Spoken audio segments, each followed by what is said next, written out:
literasi dana pensiun itu masih di bawah asuransi, apalagi bank gitu ya. Itu challenge di situ. Ya mungkin mesti Atta Halilintar yang ngomong, bukan dari Nanang atau Pak Salim Yunus gitu ya. Mungkin Atta Halilintar atau Raffi Ahmad gitu, orang mulai membaca ya. Jangan sampai sama sekali uangnya habis buat ngasih orang tua sama anaknya, tapi juga nggak nabung juga. Tapi itu realitanya loh. Realitas, Itu setuju. realitanya loh.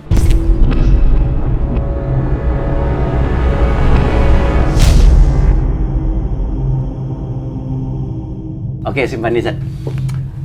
Pak Nanang, tadi apa yang Bapak paparkan tuh ada yang menarik tuh, ya, mengenai literasi. Betul. Ya, literasi.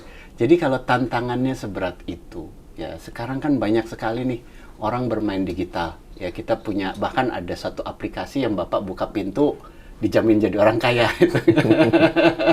Ya, kan banyak sekali. Bahkan banyak dari mereka juga, dari aplikasi-aplikasi tersebut juga memang mengklaim bahwa itu untuk persiapan dana pensiun, ya. Gimana nih kita PDPLK nih menempatkan diri ya dalam konteks literasi tersebut supaya bisa berbarengan dan bisa efektif lah. Betul. Ya, tidak kemudian kemakan oleh aplikasi-aplikasi di luaran yang memang sebetulnya has nothing to do with dana pensiun gitu. Oke. Setuju Pak Tondi. Artinya memang kalau kita lihat ya challenge dari bagaimana kita memberikan informasi terkait pensiun adalah literasi. Bagaimana dari masyarakat paham pensiun itu apa, dana pensiun itu apa, dari sebut kemudian menggelitik mereka membeli. Jadi inklusinya kelihatan. Dan kalau kita lihat saat ini literasi dana pensiun itu masih di bawah asuransi, apalagi bank gitu ya. Itu challenge di situ. Nah, bicara asosiasi DPLK atau PDPLK, kami berusaha memberikan literasi, apakah itu dengan tulisan ya, kita taruh di Kompas, di Bisnis ya. Nah, tapi challenge-nya apakah kemudian masyarakat mau membaca? Balik lagi nih, kita memberikan suatu informasi yang baik ya, namun kemudian itu tidak dibaca ya. Nah, itu yang menjadi challenge Mubazir ya. Mungkin dari masyarakat lebih senang. Menarik kali Pak ya. Ya mungkin mesti Atta Halilintar yang ngomong, bukan dari Nanang atau Pak Salim Yunus gitu ya. Mungkin Atta Halilintar atau Raffi Ahmad gitu, orang mulai membaca ya. Tapi kalau saya lihat ada beberapa DPLK ya sudah mencoba mengubah pendekatan ya. Ada yang menggunakan salah satu brand ambassador. Brand ambassador ya. Tapi efektif. Nah, itu pengukuran belum ada. Dan saya kira yang dilakukan saat ini dari Pak Tondi dengan teman-teman Indolive ya, dengan media podcast ini, satu cara kita meliterasi. Balik lagi kan, orang yang masuk pensiun akan pensiun ya. Nah, kita lihat nih yang generasi baby boomers ya, generasi X akan pensiun ya, akan diganti kemudian adalah generasi baru ya, milenial, Zoom, yang mungkin udah nggak menarik baca di bisnis, udah ada empat kolom nih, udah males gitu ya, mendingan bagaimana video ya, mendingan TikTok ya. Nah, itu yang tentunya ya mungkin nanti Pak Tondi juga masih ada joget-joget ngomong pensiun gitu Pak Tondi, biar orang-orang excited gitu ya. Kurang lebih kalau gitu sih. Ini ada tim TikTok. Ayo kita ajak lah joget-joget. Mumpung bos dana pensiunnya ada di sini. Oke. Terus gimana Pak? Ya, intermezzo aja. Iya. Nah, tentunya di situ balik lagi kita mencoba meningkatkan literasi, tapi juga kita mesti tahu saat ini yang ingin didengarkan orang itu apa ya, bagaimana kemudian efektivitasnya. Itu challenge kita semua sih, nggak hanya dari asosiasi, juga dari masing-masing DPL. Semua stakeholder ya. Betul Pak Tondi. Pak, barusan juga ada yang menyebutkan yang menarik nih mengenai bagaimana sebetulnya kebiasaan orang Indonesia ya setelah pensiun. Betul. Kan katanya banyak anak banyak rezeki itu. Betul. Ya, barusan pembicaraan sebelum Pak Nanang menyinggung mengenai masalah itu. What do you think about sandwich generation, Pak? Ini lagi trending nih. Iya. Generasi roti lapis. Kadang-kadang ditanya gitu kalau lagi lapisnya berapa. Oke. Ini kan berhubungan erat sama dana pensiun. Betul. Gimana? Nah, memang balik lagi ya, orang saat ini ya kita banja ya, sandwich generations gitu ya, istilahnya kejepit di tengah-tengah ya, jadi kejepit dari anaknya banyak ya, kebutuhan anaknya banyak, tapi juga mesti mensupport dari kebutuhan orang tua. Nah, tapi balik lagi pertanyaan gini, mungkin saat ini ada beberapa sudah menjadi sandwich generation, dengan catatan sebenarnya orang tuanya udah punya pensiun, tapi kurang gitu loh, akhirnya dia harus support. Apalagi kemudian orang tuanya nggak punya pensiun. Dan apalagi yang saat ini dijepit, ya, yang di tengah-tengah ini, ya, ternyata nggak punya pensiun. Nah, terus yang di bawahnya kan anaknya cuma 1, 2 gitu ya, udah biayanya besar. Pertanyaannya nanti pada saat dia bekerja, emang gede duitnya. Nah, tapi yang saat ini terjepit di sandwich generation juga nggak nyiapin buat hari tuanya dia. Challenge-nya di situ loh. Kalau kita lihat, wah, sandwich generation, kita harus menabung. Oke, ya. Tapi kemudian apakah sandwich generation itu paham, ya?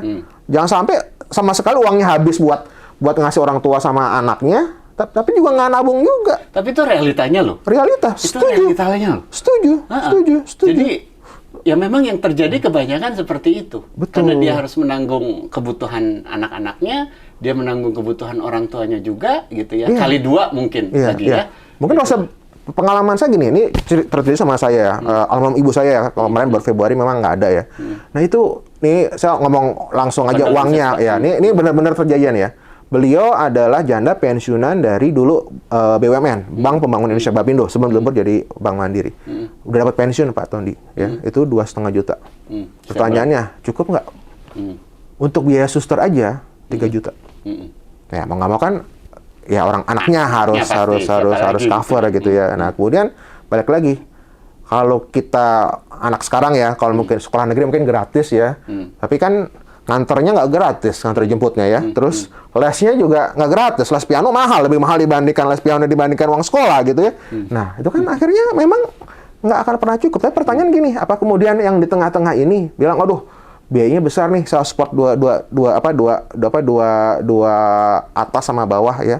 Nah, terus kemudian biaya ke depannya akan lebih mahal. Betul. Gitu sih. Nah, balik lagi kemudian, kitanya kemudian berani sacrifice nggak ya kebutuhan yang immediate saat ini untuk masa datang.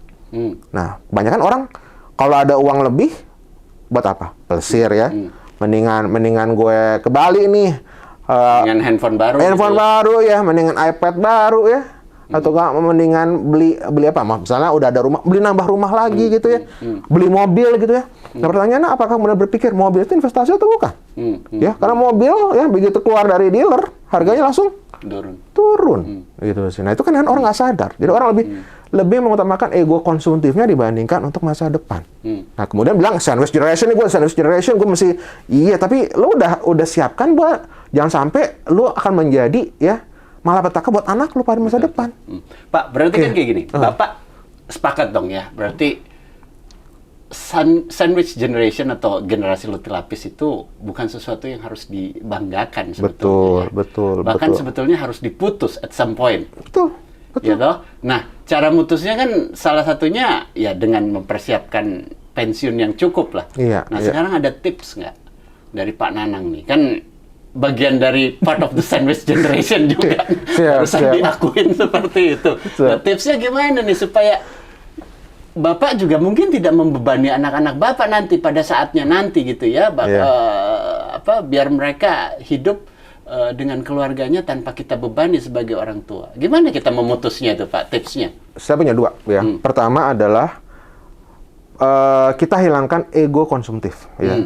Hilangkan artian kalaupun kita punya uang ya, beli suatu hal yang mewah dulu nih ya, mobil lah macam-macam ya, ego konsumtif.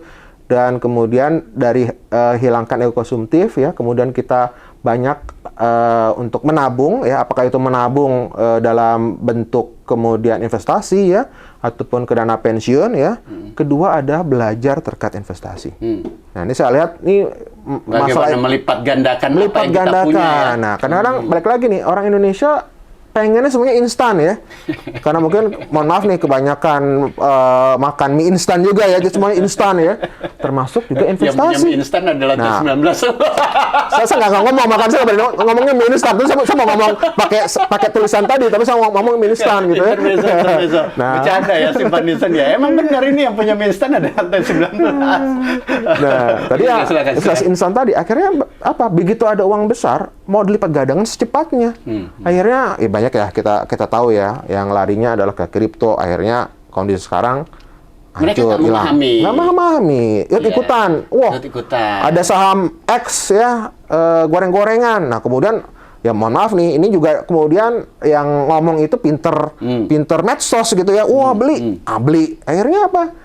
pada saat dibeli orang lain ngejual gitu loh. Jadi akhirnya ya buntung gitu sih. Nah, itu yang menurut saya yang perlu belajar investasi itu penting ya. Apa itu saham, apa itu obligasi ya.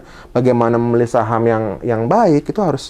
Jadi menabung, menyisihkan pendapatan dan investasi untuk menggandakan itu berjalan secara bersamaan ya. Berbarengan ya. Betul. Keren sih Pak Nisan. Itu tipsnya tuh. Ya. Hemat. Saya bilang begini, saya kenal Pak Nanang itu 15 years ago ya, mungkin ya Pak Nanang ya. Dan memang sederhana sekali orangnya gitu. Jadi kalau dia ngajarin kita semua untuk berhemat, ya memang itu yang dia jalanin setiap hari gitu loh. Ya. Nah, sekarang dia juga mengajarkan kita untuk menabung. Menabung untuk masa depan kita, menyisihkan pendapatan. Gitu. Dipaksa tuh ya, harus dipaksa tuh ya. Jadi jangan konsumtif dulu. Gitu loh, dipaksa kita untuk menabung, lalu kemudian kita gandakan. Betul. Setelah kita build up our asset gitu ya, kita gandakan gitu ya dengan investasi. Kurang lebih gitu, Simpanisan untuk sesi kedua. Nanti kita lanjutin lagi sesi ketiga. Ini ada yang mau lewat dulu sebentar.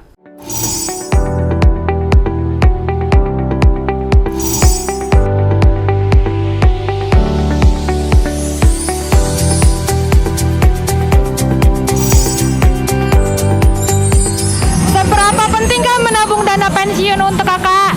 Penting banget. Penting banget. Itu penting banget ya. Oh, sangat penting. Sangat penting. Penting ya, penting sekali.